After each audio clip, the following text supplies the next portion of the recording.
안녕하세요. 금요일 거주는 여자 천동입니다. 여러분, 청약통장 만들라고 해서 만들었는데 이거 제대로 사용 못하시는 분들이 계시죠?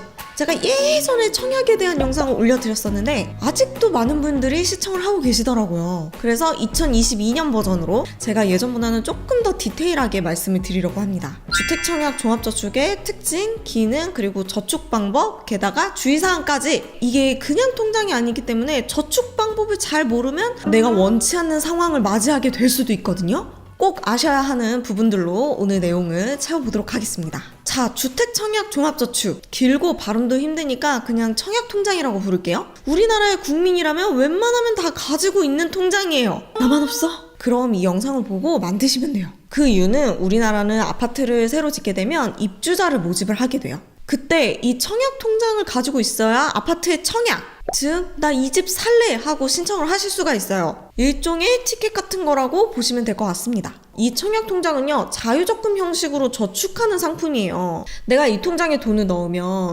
은행에서 내 돈을 사용하는 게 아니고 주택도시기금의 재원으로 활용이 돼요. 그래서 정부가 관리를 하고 예금자 보호도 정부가 해줍니다.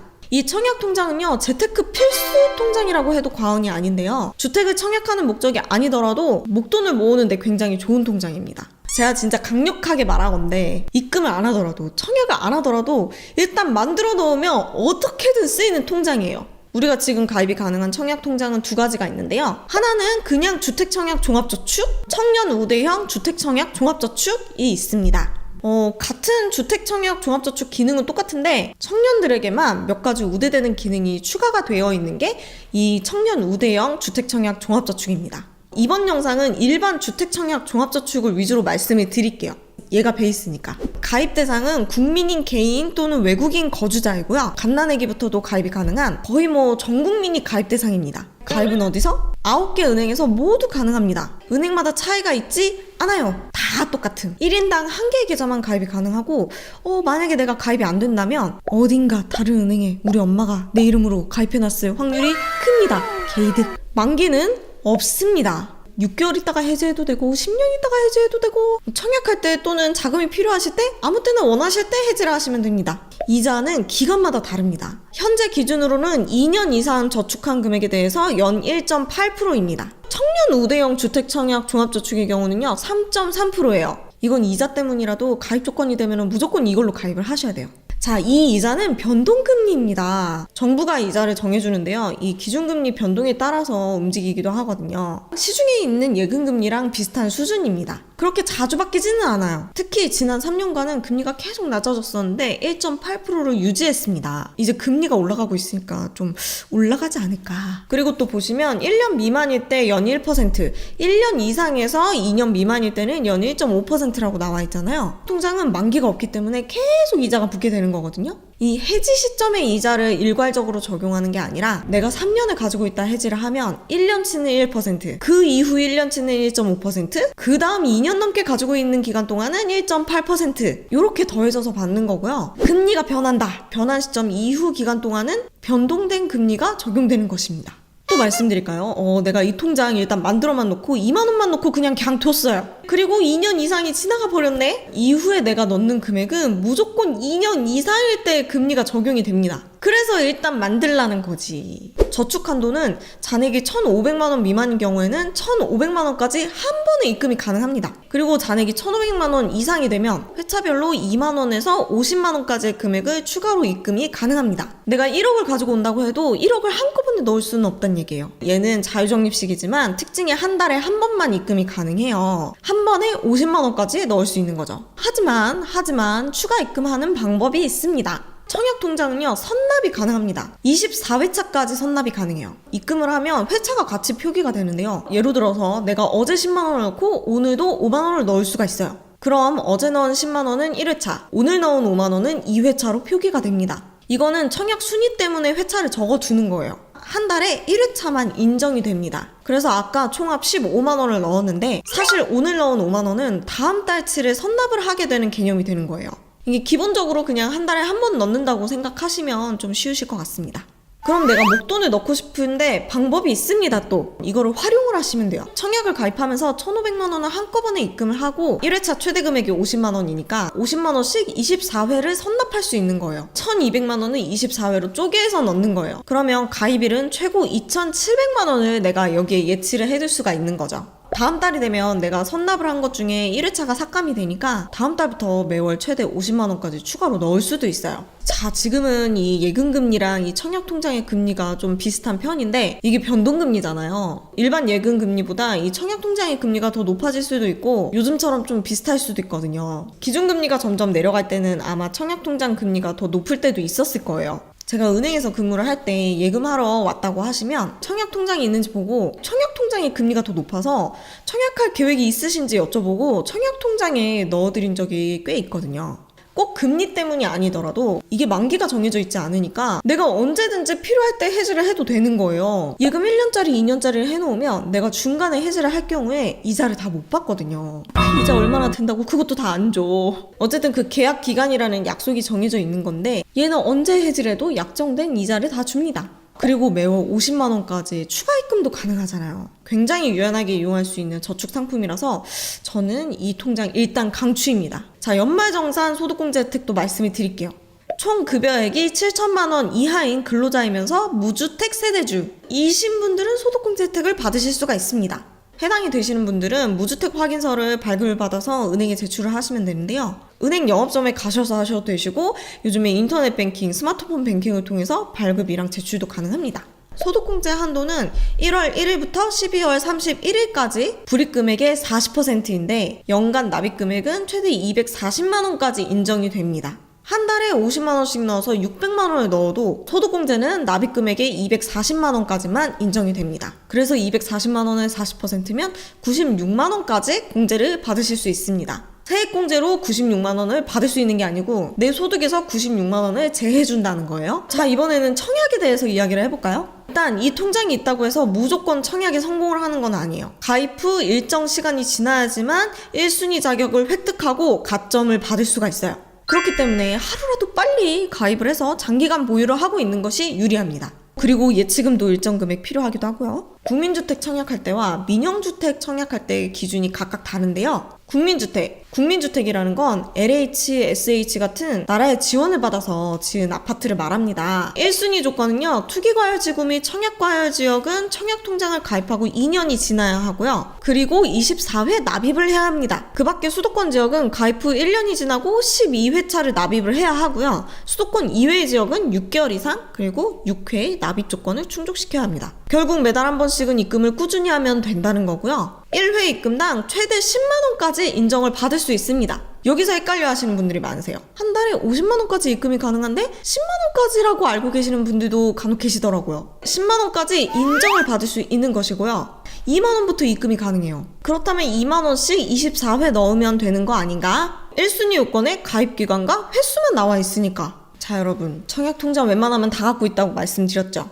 너도 나도 다 1순위란 얘기예요. 1순위인 사람이 얼마나 많겠어요. 국민주택은 청약 시 순위 순차제를 적용을 하고 있습니다. 청약에 사람이 굉장히 많이 몰렸는데 공교롭게도 다 1순위다 라고 하면 전용 면적에 따라서 납입 횟수가 더 많거나 납입 금액이 많은 사람으로 순위를 재배정하게 됩니다. 그래서 최대 인정 금액인 10만 원씩 납입을 하는 것이 중요하다. 뭐 내가 저축을 위해서 10만 원 넘겨도 상관은 없어요. 인정 금액이 10만 원이라는 거. 그래서 청약통장에 240만 원 또는 360만 원 이렇게 넣어놓으신 분들이 굉장히 많아요.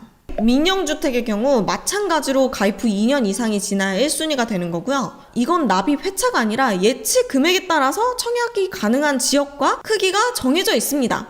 이 표에 나와 있는 금액 이상으로 준비를 하셔야 합니다, 여러분. 회차랑은 상관이 없기 때문에 미리 준비를 해놓으셔도 되지만 입주자 모집 공고 그 당일까지 이 금액을 준비하셔서 한 번에 입금하셔도 괜찮습니다. 민영주택도 1순위가 많겠죠. 1순위 중에서도 가점들이 있어요. 이 가점들을 계산을 해서 순위가 재배정되는 거예요. 이걸 종합을 해보면 청약이 목적이신 분들은 10만 원씩 매월 2년 또는 3년 동안 입금을 하고 잔액 1,500만 원에 맞춰서 입금을 해놓으면 국민주택과 민영주택 모두 1순위 충족이 가능합니다. 그래서 만약 부모님이 내 통장을 만들어주신 게 있다면 잔액이 240만 원 또는 360만 원이 가장 많을 거예요. 국민주택으로 할지 민영주택으로 할지 아직 정해진 건 없으니까 일단 기간과 금액을 최소로 맞춰놓은 거죠. 자, 그러면 이제 주의사항을 좀 알아보도록 하겠습니다. 장기 상품. 이 상품은 만기가 없습니다. 장기 상품이라서 선호하시는 분들도 많지만 그거에 맞지 않는 분들도 계세요. 내가 돈이 필요하면 해지를 해야 돼요. 일부 해지, 일부 인출이 안 됩니다. 한 가지 방법이 있긴 한데요. 이 청약통장을 담보로 대출을 받을 수가 있어요. 하지만 대출 이자를 내야겠죠? 예를 들어서 내가 욕심을 내서 한 달에 50만 원씩 꾸준히 몇 년간 넣었단 말이지. 그래서 몇 천만 원이 모아져 있는데 결혼을 해야 해서 목돈이 필요해요. 아직 집을 살 건 아니야. 그냥 전세로 들어갈 거야. 와, 근데 여기 안에 묶여있는 돈을 못 쓰는 거예요. 해지를 할 수는 있지만 해지하기 너무 아까운 거죠. 그동안 쌓인 기간과 가산점이 없어지는 거니까. 그래서 앞으로 청약 가능성이 있으신 분들은 10만 원씩 또는 소득공제 생각해서 20만 원씩 저축을 하시고 그 이상의 저축액은 다른 통장으로 준비하시는 것도 방법입니다. 다른 통장에 모아뒀다가 나중에 청약 통장에 한 번에 입금을 해도 되니까. 근데 어차피 청약에 성공하면 계약금을 내야 돼요. 집을 살 생각이라면 그동안 꾸준히 돈을 모으는 게 맞아요. 맞는데 이 청약 통장은 깨기가 너무 아까우니까 어차피 돈을 많이 모아야 내가 집을 살 수 있기 때문에 무리하지 않는 선에서 통장을 쪼개는 것도 좋은 방법인 것 같아요. 근데 생각보다 이 청약 통장에 잔액이 많으신 분들이 굉장히 많아요. 저랑 같이 근무하시던 차장님 같은 경우는 정말 수년간 꼬박꼬박 넣으셔서 그런지 잔액이 굉장히 크더라고요. 쓰지 않을 돈, 절대 뺄 수 없는 돈으로 생각하고 정말 내가 큰 돈이 필요할 때 해지를 하신다고 하시더라고요. 이 사람이란 게 자꾸 돈을 쓰고 싶고 막 해지를 하고 싶잖아요? 해지를 못하는 통장이라고 딱 인식을 박아놓고 입금을 계속 하시더라고요. 오히려 중간에 해지하기가 좀 마음먹기 좀 힘든 통장이다 보니까 약간 잉여금을 쌓아놓는 통장으로도 괜찮은 거예요. 잉여금 통장, 비상금 통장 뭐 이런 거.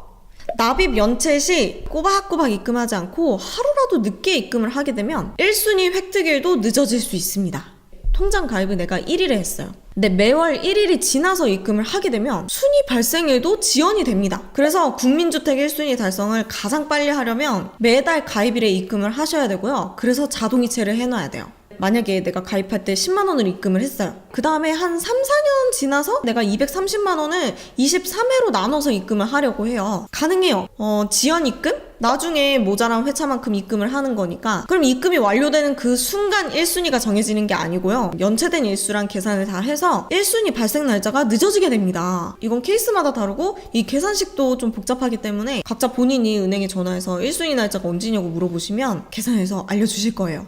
우리 청약통장 상품은 24회 선납이 가능하다고 했잖아요. 그런데 선납을 한다고 해서 1순위가 빨라지지는 않습니다. 그래도 여유가 있으면 선납을 하는 것도 굉장히 좋은 방법이에요. 신경을 덜 쓸 수도 있고요. 소득공제를 받으신 분들은 국민주택 규모의 주택에 청약하라는 의미로 소득공제 혜택을 준 건데 그 목적이 아닌 청약을 하지 않고 중간에 해지를 하면 세금이 나오게 됩니다. 이건 또 뭔 소리야. 가입일부터 5년 이내에 해지를 하거나 국민주택 규모를 초과하는 청약에 당첨이 됐을 때 공제가 적용된 기간에 납입한 금액의 6.6%를 세금으로 추징합니다. 그러니까 내가 소득공제를 받았으면 내가 불입한 금액의 6.6%를 떼는 거예요. 만약에 그렇게 되더라도 여러분 손해는 아니에요. 내가 받은 소득공제 혜택보다 더 많이 내지는 않아요.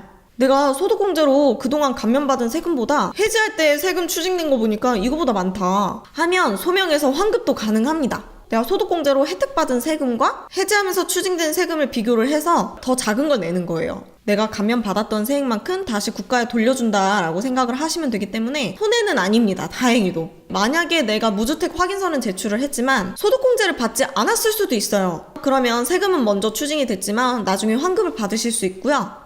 어렵죠. 이게 부동산 관련된 것도 들어가고 막 세금도 관련된 게 들어가고 게다가 제약은 뭐가 이렇게 많은 거야. 그쵸? 알아야 할 게 한두 개가 아니죠. 자, 청약통장에 대해서 제가 다시 한번 설명을 드렸는데 예전 영상이 조금 더 쉬운 버전이라고 하면 오늘은 조금 더 깊게 얘기를 해드린 것 같아요.